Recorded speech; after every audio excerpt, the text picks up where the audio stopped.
We're going to put massive tariffs on Canada, and if Alaska pays more for food, that's just how it is. So let me ask you something. What happens when politics in Washington, D.C. collide with the grocery shelves in Alaska? What happens when a tariff attacks on imports that sounds like some far-off economic policy suddenly makes it almost impossible for families to afford milk, bread, or even potatoes? That's exactly what's happening right now. Donald Trump's renewed tariff threats aren't just shaking up Wall Street, they're exposing Alaska's food crisis in a way that's honestly kind of terrifying. And while Alaska is scrambling, Canada's flipping the script. They've turned the same problem into an opportunity.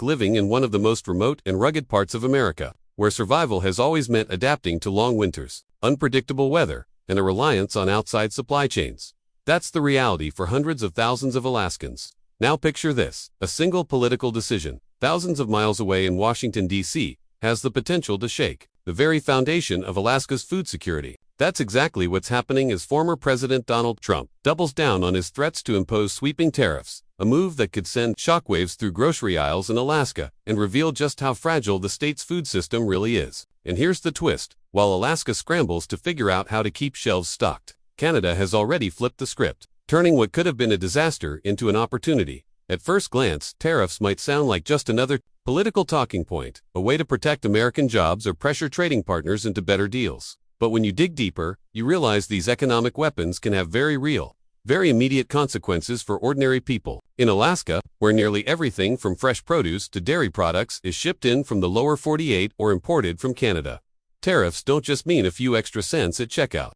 They mean skyrocketing food prices, empty shelves, and in some rural communities, the terrifying possibility of not having enough to eat. To understand the full picture, you have to look at how food gets to Alaska. Because of its geography, the state imports about 95% of what it consumes. Grocery stores in Anchorage, Fairbanks, and Juneau rely heavily on barges, planes, and trucks carrying shipments from the Pacific Northwest. But Alaska also leans on Canada, especially when it comes to fresh vegetables, grains, and dairy that can't survive the long haul from California or Texas without spoiling. And here's the catch: when tariffs are slapped on Canadian imports, Alaskans feel the sting almost instantly. The cost of a gallon of milk, a loaf of bread, or a basket of apples can double within weeks.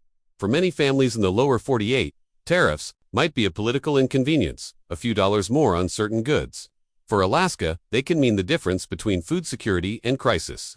In rural villages, where groceries already cost double or triple what urban Americans pay, an extra tariff can push basic staples completely out of reach. Imagine paying $20 for a bag of flour, $30 for a case of bottled water, or $50 for a sack of potatoes. That's not hypothetical. That's real life in parts of rural Alaska. Tariffs amplify this hardship to an unbearable level, and this isn't the first time Alaska has been caught in the crossfire of trade wars. Back in 2018, when tariffs on Canadian steel and aluminum ignited a tit-for-tat response, Alaskans saw grocery costs spike and supply chains wobble. Many feared the worst then, and they're fearing it again now. Except this time, the stakes are even higher. Inflation has already stretched wallets thin. Global shipping disruptions have made supplies less reliable, and climate change has shortened growing seasons for Alaska's already limited agriculture industry. Tariffs, in this environment, feel like the final straw. But while Alaskans brace for impact, Canada has been playing the long game. Instead of letting tariffs cripple their agricultural economy, Canadian farmers and policymakers turned adversity into advantage. When the U.S. raised trade barriers, Canada doubled down on strengthening its domestic markets, building new trade partnerships, and investing in northern food resilience. They expanded greenhouse farming, invested in food storage technology, and even built stronger supply chains for indigenous and remote communities. In short, Canada flipped the script, transforming what could have been a crippling blow into a moment of reinvention. Take, for example, Canada's push into controlled environment agriculture. Greenhouses in provinces like British Columbia and Alberta are now producing fresh vegetables year-round, even in climates that resemble parts of Alaska. When tariffs made exporting to the U.S. more expensive, Canadian producers simply shifted their focus inward, supplying more Canadians directly and reducing dependence on volatile U.S. markets. The result: more stable food prices at home and a stronger sense of resilience in the face of global uncertainty. Meanwhile, Alaska finds itself stuck. Decades of underinvestment in local agriculture have left the state vulnerable. Only a tiny fraction of its food is grown locally, and while community gardens, greenhouses, and fishery programs exist, they can't meet demand on a statewide level. The harsh truth is that Alaska depends on imports, and imports are exactly what tariffs threaten. But here's where the story gets even more striking. Canada didn't just adapt for itself. It also started positioning as a potential lifeline for Alaska. In the past, Canadian producers have filled gaps in Alaska's supply chain when U.S. routes faltered. If tariffs escalate, it could create a strange paradox. Alaskans, who are American citizens, might rely more heavily on Canadian food systems than on their own federal government. That dynamic raises tough questions about sovereignty, preparedness, and what it means when the richest country in the world can't guarantee food for one of its own states. Critics of Trump's tariff strategy argue that while protecting American industry is important, broad, sweeping tariffs fail to consider regional vulnerabilities. Alaska isn't like Ohio, Texas, or Florida.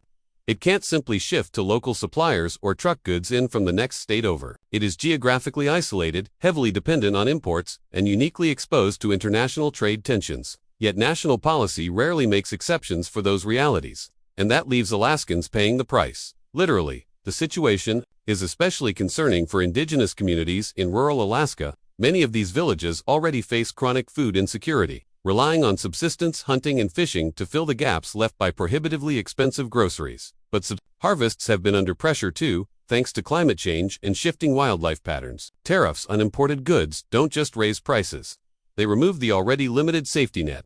For these communities, it's not a political debate. It's survival. So, what's the solution? Looking north, Canada offers a roadmap. Invest in local food production. Support community-scale agriculture.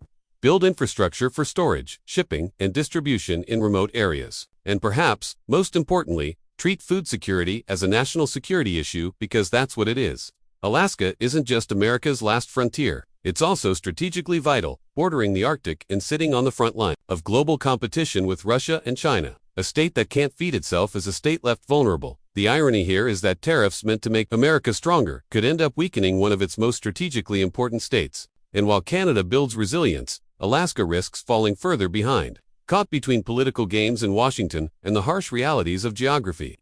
The lesson couldn't be clearer. In a world of trade wars, climate change, and global instability, food security is power. Canada understood that and flipped the script. The question is, will Alaska, and by extension the United States, learn the same lesson before it's too late? Because here's the truth, tariffs may come and go, but the fragility of Alaska's food system is a ticking time bomb. If leaders don't act now, the next crisis won't just expose Alaska's food insecurity, it will make it permanent. And in that scenario, it won't be Canada flipping the script. It'll be Alaska flipping into crisis mode, scrambling for solutions that should have been built years ago. So as Trump reignites tariff battles and politicians debate trade policy, remember this. Somewhere in Alaska, a family is wondering how they'll afford their next meal. Somewhere, in rural Canada, a greenhouse farmer is harvesting fresh produce even in the dead of winter. And somewhere between the two lies a cautionary tale about the cost of ignoring food security until it's too late.